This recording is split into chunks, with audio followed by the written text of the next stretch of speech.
Hi, everybody, and welcome to Options for Artists and Entertainers. I'm Cliff Rosenthal, and I'm an attorney at the Wolfsdorf Immigration Law Group, and I'll be presenting this topic on options, immigration options for both artists and entertainers.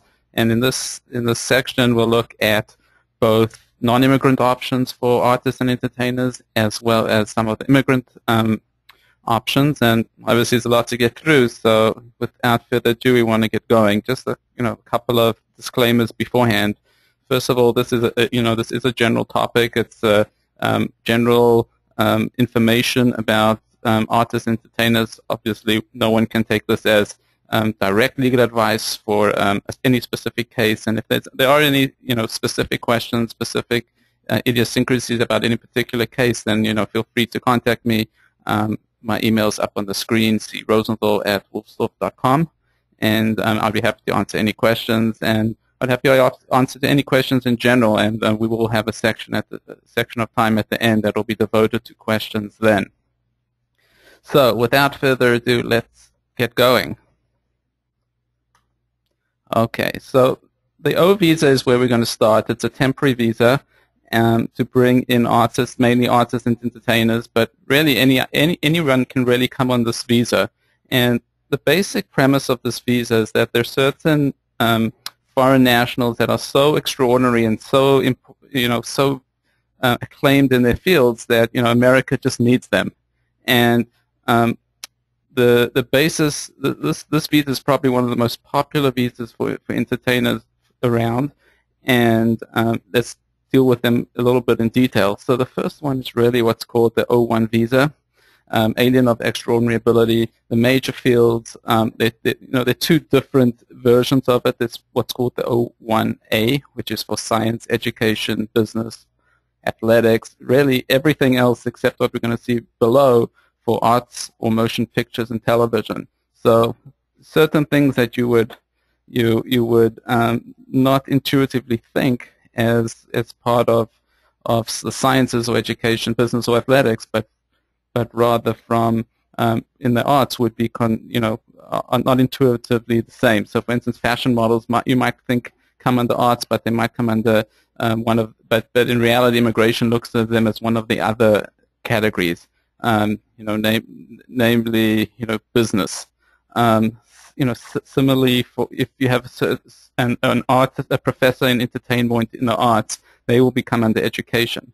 So besides those really limitations, everything really comes under the O1A field, except for what we're going to see below in the O1B field, which is really arts or motion pictures and television. So there are two different sections for both for arts and for motion pictures and television, and we'll see in a little bit that they have different standards. But the type of people in the arts, you can have a look and see artists, musicians, VFX artists, graphic designers, dancers, stylists, art directors, and even things that might seem like the sciences. For instance, sound engineers, if they're coming to work in the entertainment field or in the arts or motion pictures field, they will be considered under the arts or motion picture category. And we're going to see in a minute that there's a profound difference between qualifying under the O1A and the O1B. Besides the regulations being slightly different, the standard is much, much lower for the arts and motion pictures, television categories. So that's just, you always want to try qualify them under the O1B if possible. Then looking at motion pictures and television, those are typically your actors, your writers, cinematography, etc. And we'll see that there's a slightly different terminology when it comes to motion pictures and televisions. The regulations talk about extraordinary achievement rather than extraordinary ability, which is what which relates to the O1A, and the arts component of the O1B. So that's the O1 visa. It's really for aliens of extraordinary ability, and that's probably the most common entertainment visa out there. With regard to the O2 visa, an O2 visa is really a visa for the essential support personnel of any O1 person. So in other words, you have an O1 director who has a directing team. He wants to bring his essential team across. That would be the permissible use for the O2 visas. Usually when we have some sort of very big production, or you have a band with crew members, etc. Crew members usually come as an essential part of the team of somebody in O1 who would usually be maybe a producer or a director. Then your O3 visa is the dependents of any O1 or O2 visas. They're allowed to bring their dependents, their spouse, and any children that are under 21. But there's no work authorization for them, so they're allowed to accompany the O1 or O2, but there's no work authorization that comes with that. Okay, so let's dive into the standards. I'm going to read them because the wording is very important. So you have in terms of focusing on the O1B, I think that's really the focus of the entertainment version of the O1. So focusing on the O1B, as we said before, there's a difference between arts and motion pictures and television. So arts, the standard is described as follows. You have to show distinction, which means extraordinary ability demonstrated by a high level of achievement in the field as evidenced by a degree of skill and recognition substantially above that ordinarily encountered. Note the different language, though. 1B, extraordinary achievement, note ability versus achievement, demonstrated by a very high level of accomplishment. So now we have achievement mixed with accomplishment, evidenced by a degree of skill recognition significantly as opposed to substantially above that ordinary encountered. So you see there's a lot of matching of language and mixing up, but generally it's considered that the O1B arts is the lowest of the category. You only have to show a high level of achievement that's substantially above that ordinarily accounted, and the O1B is a little bit higher than the arts category, a very high level of accomplishment, significantly above that ordinary encountered. So just to put it all into perspective, you've got the O1A, which is the highest standard. Then you've got the medium standard of motion pictures and television, followed by the lowest standard of arts. Okay, so let's get into the standards. And they're very, very similar for the arts and the motion picture and television. So we're going to look at them together. So you have a choice in meeting in showing that regulatory standard that we just mentioned. So the one way to do it is to show a major award, a major international award or nomination. That will automatically make the foreign national meet the criteria of extraordinary as described previously. So a major award and nomination, you show that. You show an Emmy Award, a Grammy Award, SAG Award, even be a British Academy Award such as BAFTA, or any international award that's considered major and significant in the field, will automatically make the person meet the standard. All you have to do to show that they are extraordinary is show a copy of the certificate, or even you can even show the a website from one of these major organizations that shows an award or nomination. The fun really starts when when someone doesn't meet that requirement, they don't have such a major award or nomination. Then we have to meet 3 of a list of criteria that are really listed below. So the way the O1 works is or at least the way immigration views it, you don't only have to meet these standards literally. In other words, you tick every one of the standards listed. I'm going to go through them in a minute. But you also have to meet them qualitatively. In other words, they really have to show that you are extraordinary. It's not enough just to have a credit or just to have mentioned in an article or author an article. You really have to show that the evidence qualitatively also shows that you are considered extraordinary in your field. So these are the type of evidence that you need. So number 1, you have to show that the person has performed or will perform service in as a leading starring participant in productions or events which have distinguished reputation. So we normally show that by credits. Just note that you have to show that it's a lead or starring participant. You can't just show that the person, was an assistant or coffee maker, or you have to really show that the person had a real lead or starring role. Obviously, a lead actor would include a director, producer, but even lesser positions, than the director or the producer, the main actors.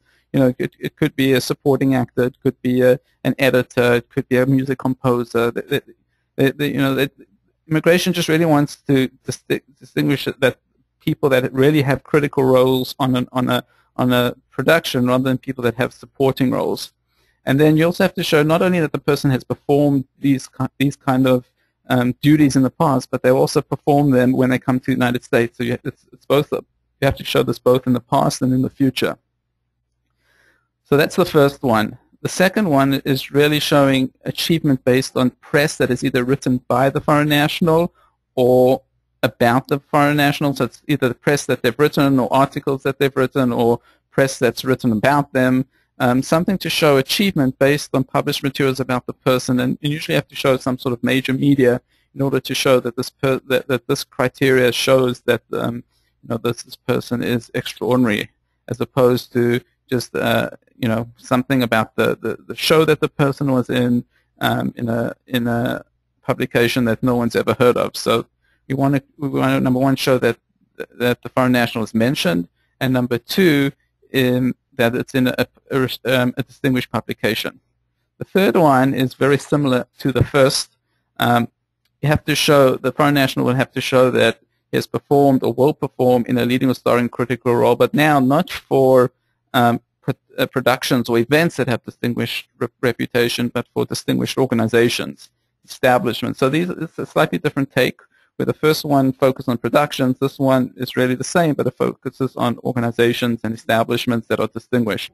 Did the person work for a major film company or any major company in a critical role, as opposed to starring in a production that was created by a company that is a major company. So there's a fine line distinction there, and there are two different categories. The next one is showing commercial and critically acclaimed successes, but notice the limitation on how the regulation shows how you have to show that. You have to show it by means of box office receipts or something objective, television ratings, things like that. The penultimate criteria is showing recognition for achievements from organization, critics, government agencies, or other experts, and that's normally what we call reference letters. Getting experts to write letters showing the foreign national's achievements. And then the final one is a high salary compared to others in the field, and the kind of evidence, contracts, pay stubs, tax returns, something to show that this foreign national has really earned more or typically commands a high salary compared to other persons in the field. And normally, once we have this evidence, we match this to some of the Department of Labor, the DOL publications that list, the top 10%, so to speak, of persons that, or at least occupations, and what the top 10% of people in those occupations earn. But as you can see from these criteria, if you don't meet that, what we call that one-time achievement, the major award or nomination, there's a lot of paperwork, and the person, foreign national, really has to show in a very, very detailed manner everything that's in this app, that meets one of these, that shows that they meet one of these 3 out of 5 criteria. And usually you have to meet 3, but we aim high. Immigration, as some of you might expect, have various interpretations of all these different types of criteria. So we try to meet as many as possible in case one of the above is not accepted. Okay, so for the O1, and we'll see this applies to P1s and just about all the temporary, or as they call it, the non-immigrant entertainment visas, they require a petitioner. And for the O1, you have a choice. You have a choice between an employer as a petitioner and an agent as a petitioner. And there's a vast difference between the two. So if the petitioner is the foreign national's employer, that would mean that once the person gets the O1, they're very much limited to employment with that petitioning employer. So in other words, if that person loses their job with the petitioning employer, they lose their status, because their employment, their work authorization and ability to stay in the United States is based on working with that petition and employment with that petition. That's if the employee is a petitioner. On the other hand, if the petitioner is an agent, then we'll see in a second, there's a lot more flexibility. So going back to the employer as a petitioner, it could either be for full-time or part-time employment, but generally, if it is part-time, it should be at least 20 hours a week. You can also have concurrent O1. So, for instance, if the employer was the petitioner and it was approved, let's say, then typically the foreign national can only work for that petitioner, only work for that employer. And if they go through the employer as a petitioner model, then if they want to work for multiple employers, then they're going to have to get another O1 for each additional employer that they get, or each additional project that they want that's with a different employer. Obviously, if there's if somebody's working two different jobs, that might be a good way to go. If it's like most entertainers, they kind of want to they want to be not self-employed, so to speak, but rather they have they want to freelance, so to speak. Then getting an O1 for each additional employer is obviously very expensive, but also very very tedious and inefficient. So in that case, usually those type of applicants will usually go through an agent. Typically, if it's if the petition is for employment, then we don't really need an itinerary, because the job offer and the term of the job will determine what the foreign national will do. We don't need to know what each project will be if it's considered employment. That will be different, as we'll see right now, with the agent as a petitioner. So in this regard, you have a different type of model. You have the petitioner who's going to be an agent. He'll be the person that represents the foreign national, and you have to have a contract to show that this agent represents the petitioner. And then, in addition, we have to have an itinerary. We have to show that because the agent is not the employer of the foreign national, we have to show what this person is going to do for the next 3 years, which you're going to see is the maximum amount of time for the O1. So for some people, it's very, very easy to show 3 years of projects, a 3-year itinerary. For others, it's very difficult. So for instance, someone who's a commercials director is going to find it very hard, because everything's 1 or 2 day projects, and an actress on a feature film might find that very hard as well, unless it's a major blockbuster. But an actor that's working on a television show that's been contracted for a few years, will find it very easy. Writers, for instance, who have long lead times, long in development projects, find it very, very easy. And same with producers. But you just have to look at the particular you have to fit immigration's paradigm. They don't have to fit your paradigm. So you have to show that itinerary. You can't just say, well, I'm sorry, the industry doesn't allow me to do such a thing, because in the industry no one has such projects so far out. So again, you have to fit into immigration's paradigm, and their view is that you don't have to fit into their. You have to fit it, and they don't have to fit into your paradigm. So with an agent, again, you have to have a contract with the agent, and then you're going to have to show an itinerary, what you're going to do, plus deal members and contracts to prove everything that's in the itinerary. So where people who use this to freelance, what they rely on is a specific regulation that says that if you add performances and engagements to that itinerary, you do not have to file an amendment petition. You don't have to file a new O1 petition to reflect those changes in the itinerary. So what those people that rely on this to freelance, they say, well, each contract, each new contract is really an additional performance or an additional engagement that doesn't require such an amendment, and then they don't have to amend each time they add something. The O1 event is also something that's it's become very controversial. You have to. The O1 is based on an entertainer, an artist coming for a specific event. So it could be a tour, it could be a concert, it could be a recording event, but it's supposed to be an event.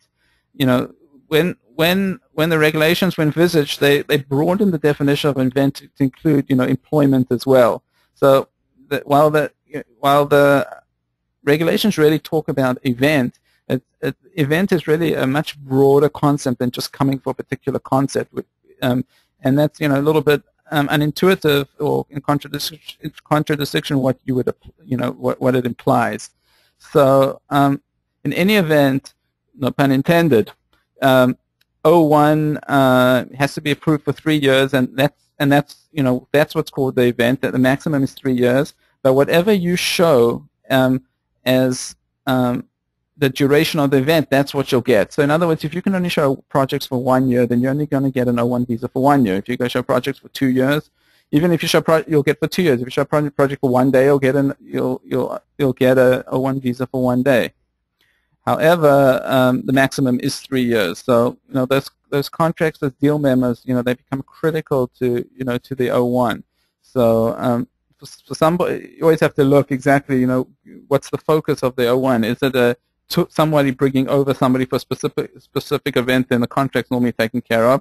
With someone coming to the United States with the idea of finding events, then obviously that becomes much more difficult because they have to have the contracts in advance. So the contracts or deal memos, they don't have to be that formal. They really have to show the summary of the agreement between the two parties, but at the very least they should have dates, projects names, remuneration, what the person's going to do, the location, and try to make the term and the duties as wide as possible, because you want to include pre-production, post-production. You have to remember that the O1, the length of the O1 is going to be based on this. It's not when studio executives are looking at it and they're thinking in terms of shooting time, they're not thinking of post-productions, delays, things like that. So you want to kind of include that in the term to get the maximum amount, and not think very, very narrowly, or this is just shooting, and forgetting that you might need the person for promotional events afterwards, or bring them back for post-production, etc. Okay. Note that based on current regulations, we'll see in a minute that they have to be signed. Deal memos have to be signed. Whether both parties have to sign it, in other words, the foreign national and the offering party, we'll see that in a minute. Okay. So one of the requirements for the O1 is what's called an advisory or peer advisory opinion. So in addition to getting approval from immigration, you also have to get the blessing of the unions. So if the position is a position that's a union position, then you for sure have to get a union. And then if there's no union that covers this position, then you have to do what's called a peer advisory opinion. In other words, any peer organization or any person who could be considered a peer of this person can write such a letter confirming the extraordinary of the person, or that they just don't have any objection to the application. And for the motion picture and television, there's an additional requirement. You also have to have a management advisory opinion from the management group, which is the AMPTP, American Alliance of Motion Picture and Television Producers as well. Consultations range between $250 to $500. It can be very expensive, especially if you need more than one. For instance, writer, director, or writer's guild doesn't really charge, but if you have two positions, then you're going to need two advisories. Most of the major unions, have guidelines on the websites, and they're very, very particular about what they want and what they don't want, especially AMPTP and AFTRA. You have to look at and make sure that you follow their guidelines. What happens if you get an adverse opinion? In other words, the union doesn't support. So then it depends on the situation. Sometimes the unions have the idiosyncrasies. They won't support this. They'll support this. They have their own policies. So at the end of the day, this is not binding. Their opinion is required, but it's not binding on the service. So if you have a union advisory opinion that is clearly erroneous, or won't look at the evidence, or is based on a policy that's not articulated in the regulations, then you would have to send an explanation with the adverse opinion to USCIS, the name for immigration, and very often, if that is the case, there's no real reason why they objected, then immigration will approve it nevertheless. Okay, so the basic filing procedure, as we said, you have a petition, you have evidence of your the achievements, either one-time award or nomination, or meet one of those three criteria. You have your deal memorandum or contract, to show what you're going to be doing, to showing the itinerary. Again, if you have an agent, you're going to have an agency agreement, plus the evidence of the projects. You're going to have an extra step, peer consultation or advisory opinion from the union, and that's the basic format of what you need for an O1. So once we have all that, then we're ready to put the application for filing. The forms is filed on a Form I-129 with a supplement. Put everything together as we just mentioned. You file it with either what's called CSC or VSC, the California Service Center or the Vermont Service Center. If you're certain it's done by jurisdiction, if the employer or the petitioner is based in certain states, you file in California. If it's in another certain states, mostly on the East Coast, it's filed in Vermont. They're both pretty much the same. It's kind of cyclical. CSC gets more difficult than VSC, and then it changes. Right now, they're pretty pretty equivalent. There are different filing fee checks based on how quickly you need it. So there's what's called normal process and premium processing. Normal processing is roundabout at this moment 2 weeks. Premium processing is roundabout at this moment 2 weeks. So what's the difference? So premium processing is guaranteed for a processing time within 15 days, and it's 15 calendar days. Normal processing is around about 2 weeks, but it's approximate. It can go up to a month. It just depends what's going on with immigration. The difference in fees is $1,225, so it's quite significant. So you want to, if possible, you want to get your applications in as far in advance as possible, so that you can avoid that premium processing fee. What tends to happen in most entertainment cases, or many entertainment cases, is that the timing is very, very, very tight. So you want to get get premium processing. Also, if you want to expedite it further,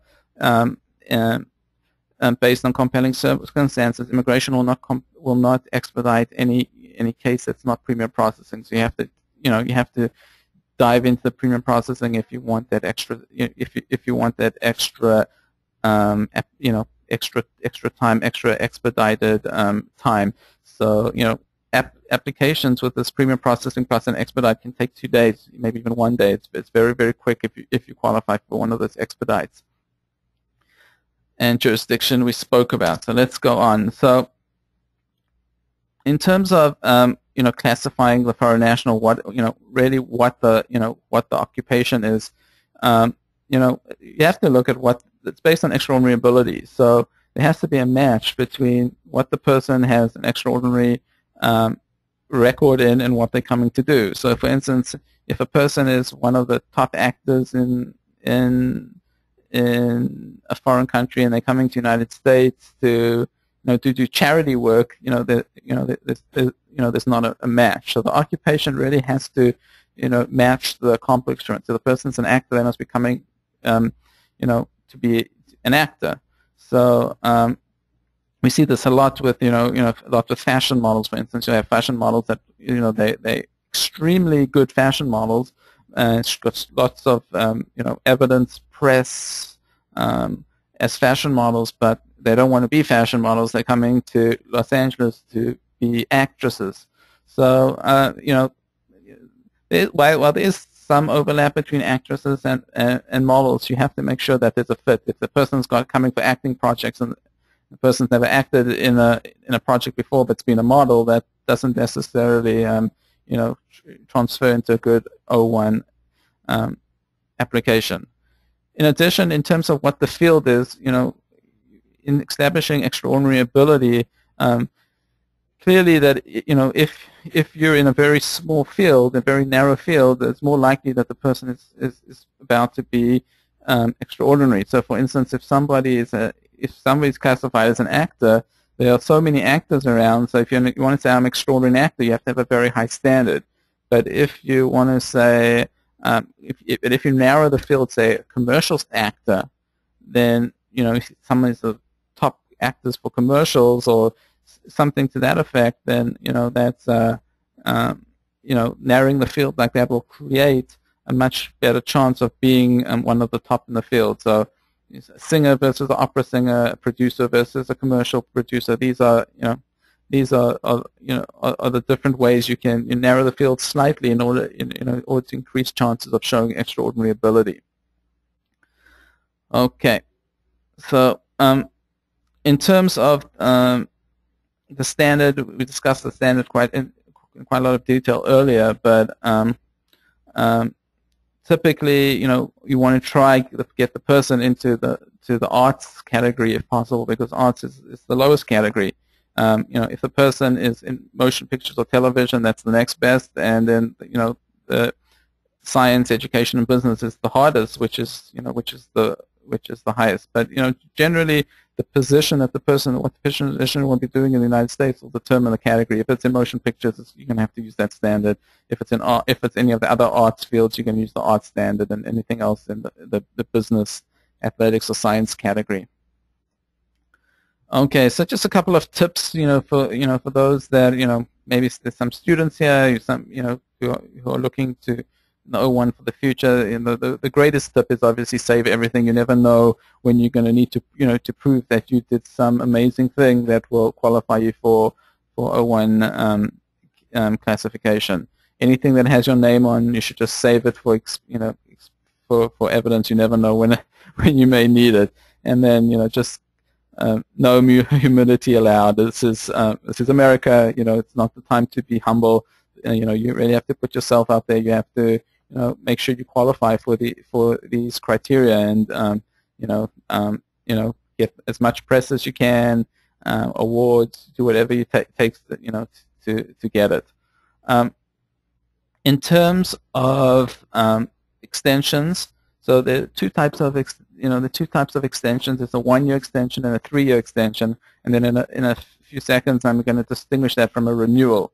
So if you got an O1 and you want to extend it, if it's for the same activities or events with the same employer, then you're only going to get a 1-year extension. So that while the initial visa is 3 years, you can only get a 1-year extension.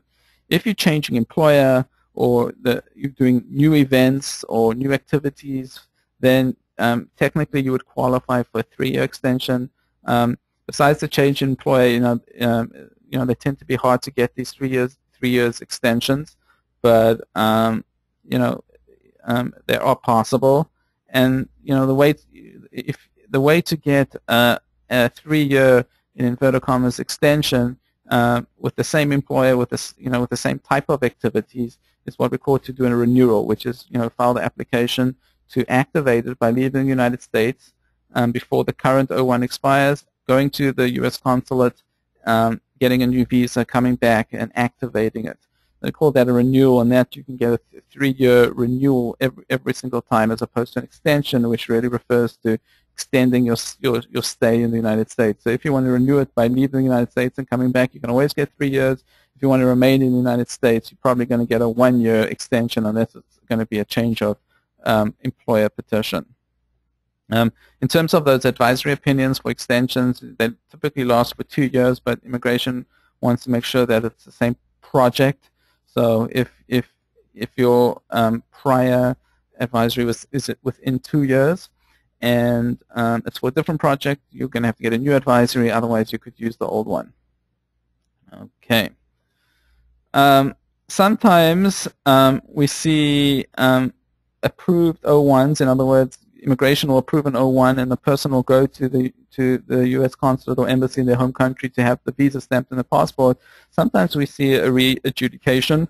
It happens from time to time. You'll have satisfied immigration how extraordinary you are, but when you get to the consulate, the officer says, well, you know what, I don't think you're really that extraordinary. I think immigration made a mistake, and I'm not going to honor this. So, that happens from time to time. There's now a FAM note, a note in the Department of State, which runs the consulates, and a note in their procedures and policies that really says that officers should not be doing that unless they have some really specific evidence that there was some sort of fraud or some sort of gross error by immigration. They should not be re-adjudicating applications, and hopefully that will make things a little bit better when this happens, but they still tend to come up from time to time. Okay, so I mean we'll look at this in a little bit of detail in a minute, but if the visa is denied and you're stuck there, I mean you have to look at some of the other options. So one of the options that we're going to see in a minute is an O2, some sort of P visa, or B2, which is a tourist visa, which is for a lot of amateur entertainment, or amateur entertainers or musicians, and we'll see a little bit more in detail what these other options may be. Okay, so with the O1, we already spoke about an O2 visa. So the O1 is your alien of extraordinary ability, and your O2 is going to be the essential team for that O1 person. So the point important to note is that it only applies to those in the arts and in athletics. So there are no O2s, no essential support team for anyone that's not in arts or athletes, or those science, business, education. There's no such thing as an O2 for those people. So the O1 is the alien of extraordinary ability, and that O2 is really attached to the hip of the O1.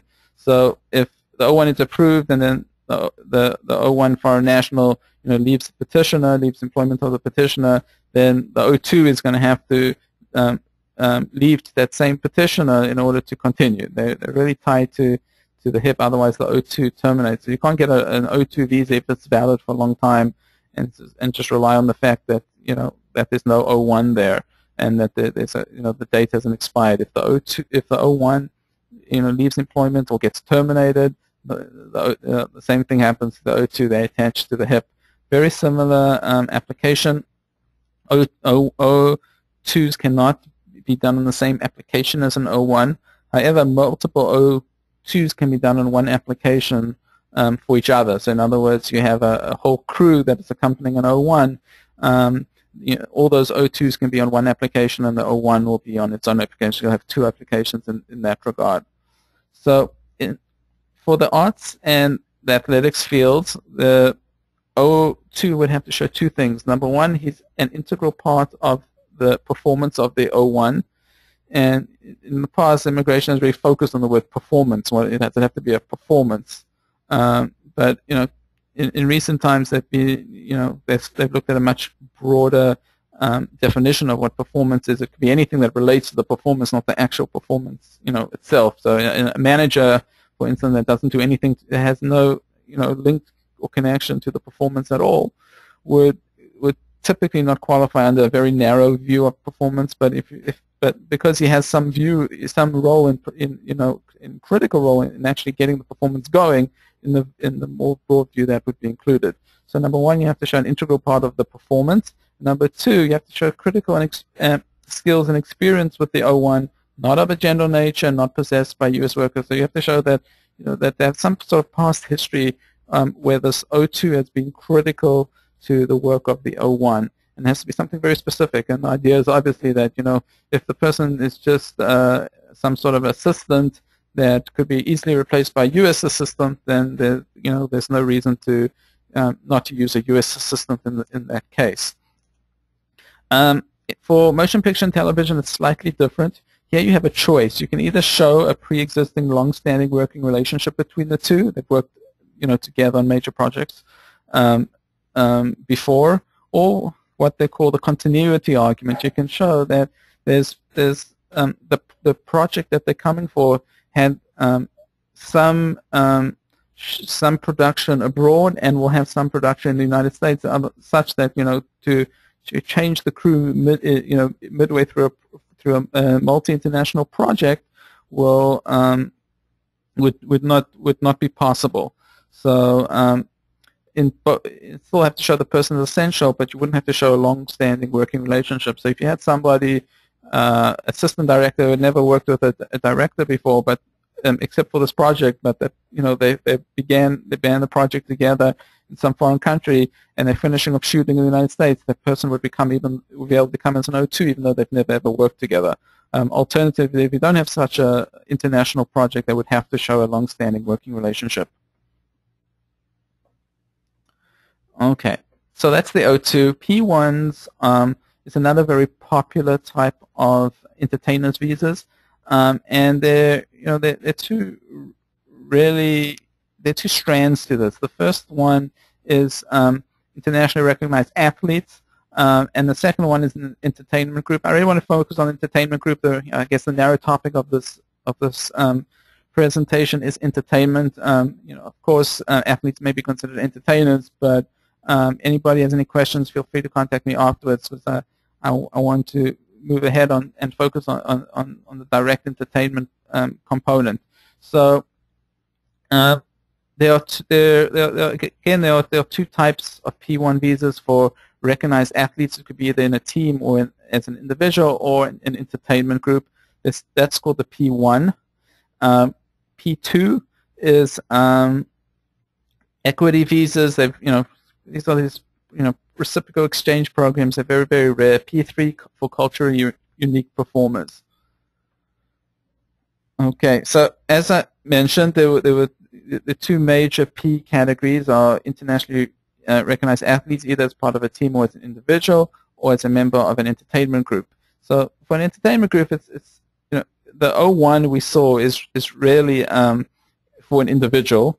Of course, you could add your O2s as part of a group, but if you have an entertainment group that's established as a group, then the appropriate visa may be the P1 entertainment group. And the difference is really as follows: is that sometimes if you have a group that is internationally acclaimed as a group, then they would most qualify for P1. If the persons on the individual levels are recognized and have their acclaim, then the O1 O2 model is probably the better model. Okay, and just notice that for the P1 for individual musicians, they are not. You would have to use an O1 because it's individual. It's an individual petition, as we mentioned. Okay, so looking at the P1B entertainment group, at least 75% of the members of the group must have had a substantial and sustained relationship with the group for at least 1 year. That's just to avoid groups suddenly coming together and people saying, oh, we're a group and we're internationally acclaimed, let's get a visa. There is a minimum requirement that they have 75% of the group have to be intact at least for 1 year. The legal standard is very similar to the lower standard for the arts category, so it's almost exactly the same as the lowest category of the O1. The group must, and remember here it's the group again, not individual, must be internationally recognized as having high level of achievement in a field evidenced by degree of skill and recognition substantially above that ordinarily accounted. So quite a low standard. As we mentioned, it's the reputation of the group, and individuals that are not parting as part, individuals that are not performing as part of the group aren't eligible to be part of the group. So if you had, say, a band who was internationally acclaimed, and they had a singer that was employing, say, an intermission, then that would be considered part of the group, so to speak. They wouldn't qualify as a P1 based on as being a member of the group. Whether they're part of the performance and they qualify for what a P1S, we'll see in a minute. And then the culturally unique P3, also a little bit on the rare side, but these are people to form like some sort of culturally unique type of music or acting or artistic genre. Okay, so very similar to the O1, you need there's certain forms that we have to file. There's a letter of support which outlines the achievements of the person. Again, substantial supporting documentation and evidence. Focusing on that one-year requirement that we mentioned. There's a consultation from a labor organization, from the unions, which is exactly the same as the 01. Statement from the group showing that they've performed for 1 year together. Contracts, as what we have to again show contracts or itineraries. What are they coming to do? And the same applies as the agent. If you have to have an agency agreement plus projects, tour itinerary. You can't be speculative. You have to show what you're coming to the United States to do. In terms of the types of evidence, going through this very quickly, it's very similar to the one: evidence of a one-time achievement, some sort of international award or nomination, or you can show three of very similar criteria: starring or leading a role in distinguished productions or events, press about the group. Performance in a leading or starring role for organization and establishments that are distinguished. It can be by testimonials, which are reference letters, don't have to be press. Evidence of commercial success, significant recognition from experts, which is also recognitions, and high salary. Very similar criteria to the 01. So went through that in a lot of detail. So we're not going to go through that again. So there are some other options. Those the 01, P1 are the basic non-immigrant visa options for artists and entertainers. There are some other options. They tend to be very, very limited in scope. Anything that's with a B1 or B2 is an advanced type of tourist coming for business degree. It's not visa. It's not a work visa as such. And all of those require that the person have a home base in their home country, and they're coming for very temporary purposes. They will not be paid in the United States in general, and they'll only in fact be remunerated for expenses. So one of them is the B1, entertainer. If somebody's coming for international competitions, like a music competition or something to that effect, and it's only for prize money, no appearance money, then that would be sufficient on this advanced tourist visa. For musicians that are coming only for recording, if all the recordings was, or at least the fruits of all the CDs, all the music will be sold solely outside the United States, then they could come to the United States for that as well.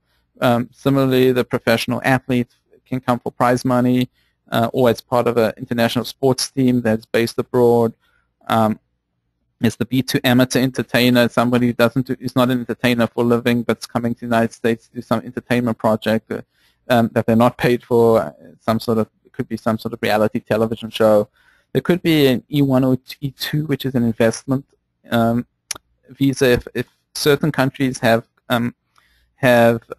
deals, treaties with the United States that they're going to that they qualify for investment visas. So, for instance, a director or producer wants to create a production company in the United States. They could do that by investing a lot of money into their own organization.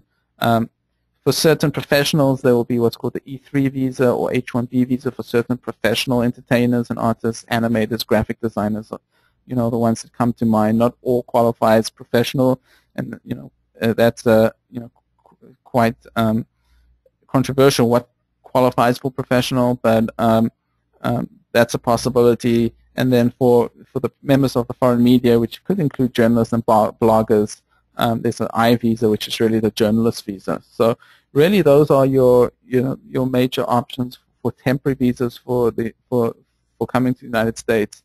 Your main ones are your O1, aiding of extraordinary ability person, plus bringing any of the essential team, which is then O2, or your P1, which is generally your athletes, either for individually as a team or for an entertainment group. So those are all your temporary visas coming for a temporary purpose. Just to finish off, I want to just briefly look at the entertainment versions of the green card or immigrant visa, permanent residence, all the same thing. So there's there's an O1, I guess a green card version of the O1. It's called EB11, employment-based first category number 1, alien of extraordinary ability. There's no, in this case, there's no lower standard for the arts. Everyone has this very high standard that business, athletics, and science has in the O1 context. So extraordinary is defined as the level of expertise indicating the individual is one of that small percentage who have risen to the very top of the field of endeavor. So you'll see it's a much higher standard than what we saw with the O1 that said substantially above or significantly above that ordinary account. This you have to be at the very, very top. So it's a very high standard. You know, some people that will qualify for the O1, especially in the arts and motion pictures, will not qualify for this. And immigration considers this to be a very, very high standard. The O1 is a nice stepping stone for this. It's a, if you can show the opposite way, at least the person has an O1, that would be, that is showing that they are alien of extraordinary ability based on the O1. That's certainly prima facie proof, but it's not going to automatically qualify. Then the officers will look at look at this EB1 category. They'll look at it in its own merits, and the standard tends to be much higher. The really nice part of this is that you don't need a petitioner or sponsor. Any foreign national can apply for this. They can apply for this if they're in the United States, outside the United States.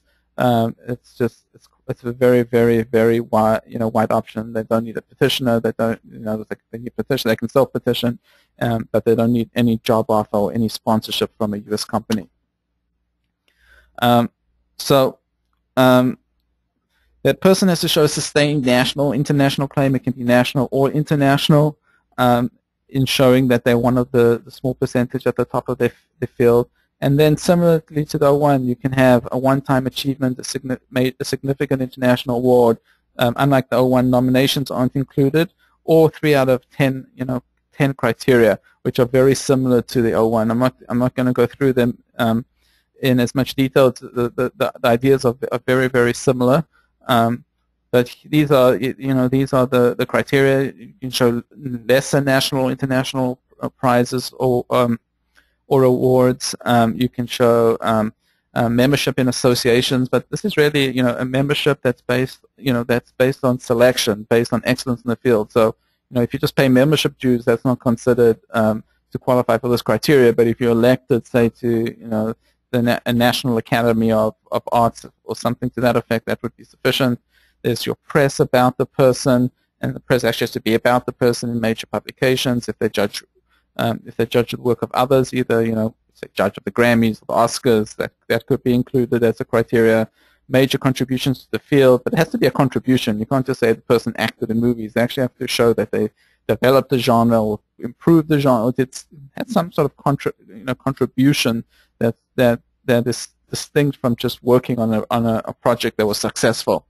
Authorship of books and articles, display of work at artistic exhibitional showcases. So artists, entertainers, their films were shown at festivals, for instance. Critical leading role for distinguished organizations. That's very similar to the O1. High compensation salary is another O1 criteria that's repeated. Commercial success, again, that has to be objective.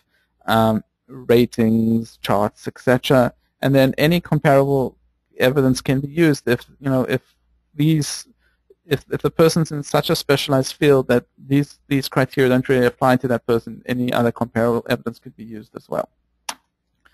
There's a two-stage process for the EB1. First, it's the establishment of the person, the basis of immigration, which is that the person has extraordinary ability. That's filed in what's called the I-140 immigrant petition. There is premium processing, which means that it can be adjudicated in 15 days for an extra fee. Is there a higher risk of getting a request for evidence if you use premium processing? I don't think so, but greater minds have felt that this is the case. Once this is really the highest risk part of the application, unless there's something untoward in the foreign national's history, some sort of criminal record or some sort of immigration violations or refusal to take a medical or something to that effect. If those kind of issues are dealt with in what's called IVP, immigrant visa processing, which is done at the consulate, which is for step 2, or I-45 adjustment of status, which is done in the United States. You have a choice. For this EB1 process, if you do the adjustment of status with I-140, you can file concurrently. Otherwise, you're going to have to do it sequentially. And there are various things you have to weigh up whether you want to do it this way or that the IVP or the I-45. Whether the person can be grounded in the United States for 90 days in order to get a travel permit to travel is one consideration. Getting a work permit for a spouse is another consideration that comes only with the I-45 and not with the IVP. So there are different strategy concerns to manage in this regard. So just a couple of things to note in terms of strategy. This is a very subjective standard. It's even though there are regulations, there are criteria in what the person meets. It is subjective of how you meet those criteria, and we'll see in a second how that plays out.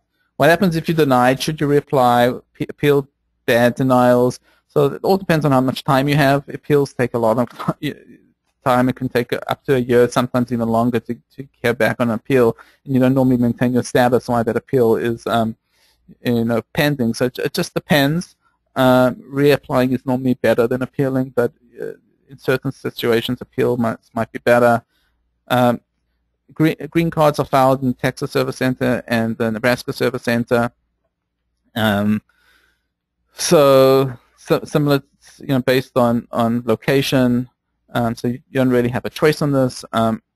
Premium versus regular, I don't think it really matters whether you do the expedite version or not. What's clear is you need to meet 3 criteria, and you have to meet them in a strong subjective manner.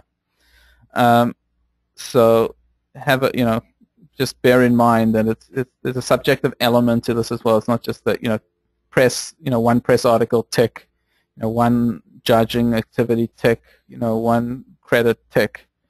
Don't assume that the officer is familiar with popular culture. That's not always the case. It's always better just to explain what you think is the obvious, just to make sure that the officer who may have a different background to you, make sure that they understand. And also, you always want to focus on national and international, things that show that the person has a national or international acclaim, because anything that shows regional or local acclaim is not going to meet it in terms of the national acclaim standard. So the subjective element of this really comes into what we call Kazarian. Kazarian was a case that was actually filed by our office. What used to happen is immigration used to look at the criteria, and they used to, and the regulation says that the purpose of the criteria is to show that that the purpose of the criteria is to show that the person has extraordinary abilities. So if he meets the way you show extraordinary ability is by meeting the criteria. And immigration would say that even if you meet the criteria, in other words, by the regulations you showed your extraordinary ability, still you're not considered extraordinary, because you have to still show that in a qualitative sense that the evidence shows that you're extraordinary. So the regulations say you do X, Y, Z, you show extraordinary, that you're extraordinary. That should be it. Immigration was saying, no, you still have, even though you showed X, Y, Z, you still have to show that you're extraordinary. And in this case, in this Kazarian case, it was held that was considered circular reason. You couldn't do that. So what did immigration do? They said, okay, well, you don't have to. If you meet the criteria, that's fine. You meet them. That's great. Now you've met them. But there's still another inquiry that the officer has to do. You have to show that the person has sustained national international claim as a separate inquiry as to the criteria. What does that mean? That you show the criteria and you meet it on a face value, then there's still a subjective criteria inquiry by the officer to determine if even though you've met it, you have some sustained national international claim, and that's what the Kazarian case is about, and that's where we see the subjective nature. So one of the things we see that if somebody's young, for instance, that doesn't show sustained, or somebody hasn't done something in the last 10 years, and he's applying in a field that sometimes you have a producer or an actor that hasn't worked for 20 years, but it's an Oscar winner. So that doesn't show sustained, so you just have to be careful of that issue. Small percentage is something that's also been discussed. What is the small percentage? Is it 1%? Is it 2%? 10%? Immigration has said 15 to 20%, but obviously these numbers are very, very, very, very loose. I mean, what's 15? What's the 15 top percent of the top actors? So whatever it is, it's a very, very high percentage.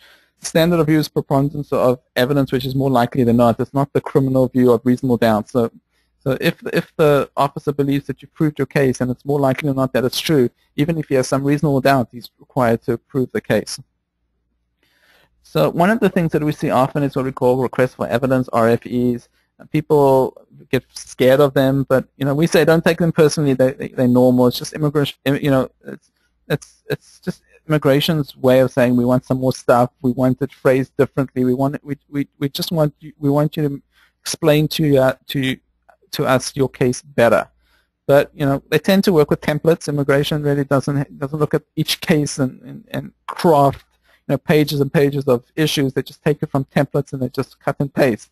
So sometimes you have to look very carefully, make sure you understand what they're really asking for, what's really bothering them. And sometimes they apply the wrong standards. You just have to be very careful and check on that. And then just finally, I just want to mention there is another option for artists and entertainments if there is employer sponsorship and there's a permanent job.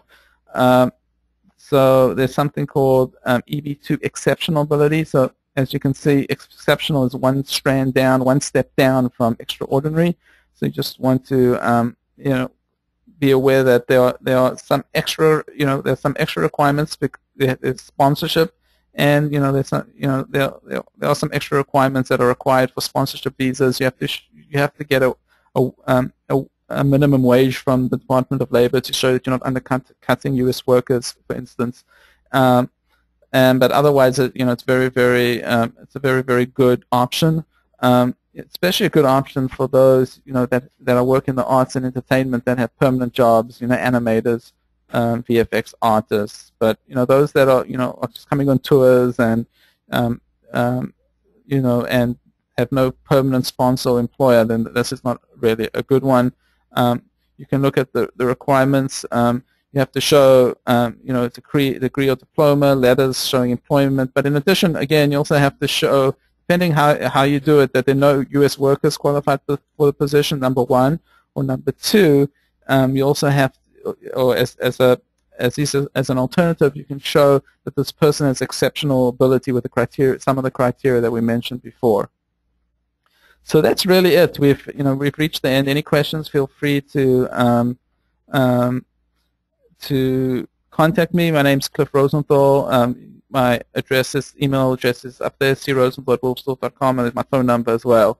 So just one final housekeeping piece of information. This webinar has been approved for continuing legal education credit, CLE credit, by the State Bar of California. If you are not attending this webinar live but would like to apply for CLE credit, you can email the verification code, which is 3579. Again, that verification code 3579, along with the webinar title, which is Artist and Entertainer Webinar, your name, State Bar jurisdiction, well, it have to be California, State Bar number, to this address, webmaster@wolfsdorf.com. I'll repeat that, webmaster@wolfsdorf.com. Wolfsdorf, WOLFS for Sam, DORF for Fred.com. And once you've done that, a certificate will then